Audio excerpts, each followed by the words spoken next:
Let's talk about what it costs to acquire a customer and what that metric is. And it's called the customer acquisition cost. And the other metric is the new customer acquisition cost, or the NCAC. So we have CAC, which is customer acquisition cost, and NCAC, which is your new customer acquisition cost.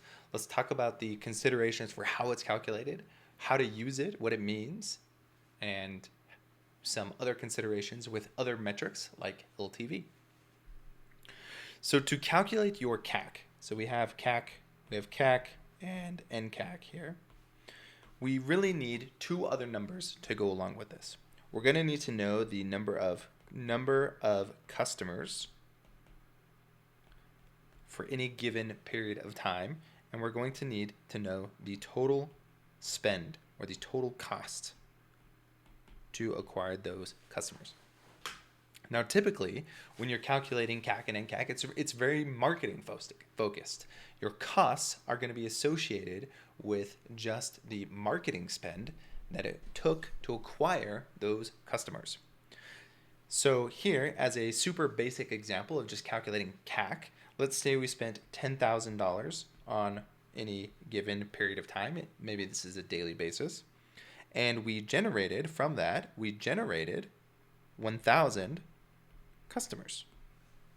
So we spent $10,000 and we generated 1,000 customers. Here we could say that our CAC is $10 because every customer that we generated cost $10 to get that customer on that day. Now, the consideration we need here is to actually break into groups our customers. So for customers, we don't just have customers, right? Every single day you're going to have new customers, and every single day you're going to have returning customers. So we're going to divide our customers into different groups. So we have our new and returning customer groups. So let's take this same scenario where we spent $10,000, but our new customers is only, let's say, 400 people. So let's do some quick math here. Our new customer acquisition cost on this is 10,000 divided by 400 new customers, which gives us an NCAC of $25. So when we blend all of our customers together, our cost to acquire that customer on that day or that given period of time was $10. But if we actually split it out into our spend that we had to acquire new customers is $25. Now, you could take this one step further. Just like we segmented our customers, you could segment your spend. Maybe you have a naming convention in your ad platform that signifies that certain campaigns are designed for new customer acquisition, and so the performance of those campaigns should be pitted against their desired result that they are intended for. So those campaigns are intended for new customer acquisition. We should not judge them on the basis of acquiring normal customers because that is not what they're intended to do. So our assumption here is that this $10,000 is designed for new customer acquisition, and we had 400 new customers, which is the total number of customers for this given period of time, which in this case is a single day. So what can we do with this? Well, if we know what our cost to acquire a customer is, we can adjust our cost and bid caps and our cost controls accordingly. Maybe you use cost controls instead of ROAS target, and that can help you reach and make sure that in your advertising platforms that your cost to acquire a new customer is always going to be less than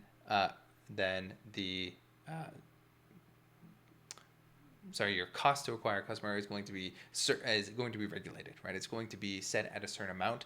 And the other way to look at your cost, and another consideration for knowing your NCAC, is your lifetime value. So let's say we have our lifetime value of a customer is $120. So let's say that we have a customer here, and we know that the lifetime value of that customer is $120. Well, if we know that our cost to acquire that customer is $25, then 24 is $25, then we know that there's still some meat left on the bone, right? So we still have a $95 margin for the lifetime value of those customers. So the LTV to CAC ratio, so we have LTV to CAC, or NCAC in this case, right? If our lifetime value is 100 and our cost is 25, then we have a 4-to-1 ratio. We are doing pretty good.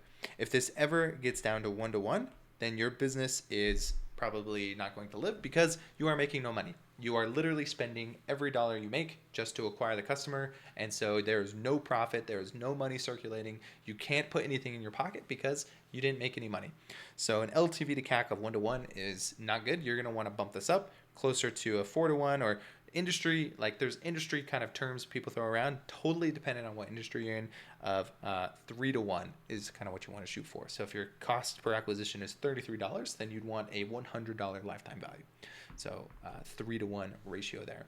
So let's look at what this can look like over time. So here we have our new customers. So this is going to be the total number of new customers in this period of time versus how much spend we have. So we spent $1.6 million to acquire those 20,000 customers. So we have an NCAC of $79. Now that is drastically different than our cost per acquisition. This one doesn't consider just new customers only. This is going to be a total blended CAC for all customers. But we know that this spend was designed to bring in new customers, so we're going to pit it against the performance of what it's intended to do.